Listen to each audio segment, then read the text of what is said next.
Women Leadership by Dr. Aminata Njeri. I have been a facilitator of leadership training and development for more than 2 decades. And when I think about women in leadership, I'm amazed at how many people in the 21st century still find this concept to be an anomaly. In my opinion, women in leadership go hand in hand in spite of the fact that we must work, function, strive in a male-dominated society. Most women have innate leadership skills that were acquired and honed at home and can be very valuable in the workplace. Women leaders are able to bring others around to their point of view because they genuinely understand and care about where others are coming from, so that the people they are leading feel more understood, supported, and valued. If you are like me, I think you will agree that you, male or female, received your primary leadership training right in your home from your mama. I will highlight a few essential leadership skills learned from my own mother.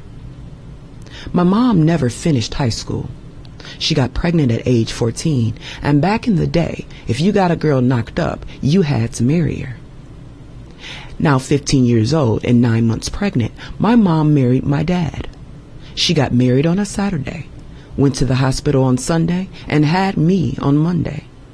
Fast forward at age 26, my mom now has 9 children, and me being the eldest, well, let's just say I was born to lead. Mama, the great communicator. Communication is a leadership skill that can be used in multiple ways, verbally, non-verbally, and in written form. Mama had a way of communicating that didn't leave much room for error. I learned from her to say what you mean and mean what you say, and don't say one thing and do another. Mama was a master at nonverbal communication. She would just give a look and you knew from that look, oh Lord, I'm in trouble now, or I better shut my mouth and say no more, just to name a few. Mama's ability to delegate. Delegating tasks is not as easy as it may appear, yet Mama was a pro at delegating chores. Each of my siblings had strength in certain areas. For example, when it came to cooking, Mama would never ask me to make the biscuits because no matter how hard I tried, they always came out horrible. Yet my brother would make biscuits that would melt in your mouth. He was so good at it. The key to delegation is identifying the strengths of your team and capitalizing on them. Find out what each member enjoys doing most. Chances are, if they find the task more enjoyable, they will likely put more thought and effort behind it. Mama's confidence and conflict manager. There were days when the unexpected happened. One such day was when Mama got a call that my brother was hit by a car. Everyone in the house began to panic, but not Mama. She understood that in times of crisis, you must maintain a spirit of confidence and control, and the most important thing was not to panic. Her job as Mama leader was to assure us that God has everything under control, and we must put our trust and faith in a positive outcome. By Mama staying calm and confident, it helped us to do the same. My brother ended up with only a broken leg. As a leader, you must understand that there will be days when things aren't going according to plan. But the most important thing is not to panic. Part of your job as a leader is to put out fires and maintain the team morale. Keep up your confidence level and assure everyone that setbacks are natural, and the important thing is to focus on the larger goal. As the leader, by staying calm and confident, you will help keep the team feeling the same. Remember, your team will take cues from you. So if you exude a level of calm damage control, your team will pick up on that feeling and keep moving ahead. Mama's sense of humor. Many people don't think of humor as a viable leadership skill, yet it is.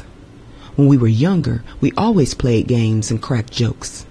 Laughter was instilled in the culture of our family. We learned not to take ourselves so seriously. If we made a mistake, no big deal.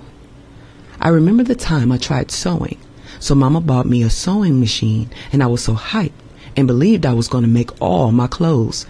Well, that lasted for all of a week.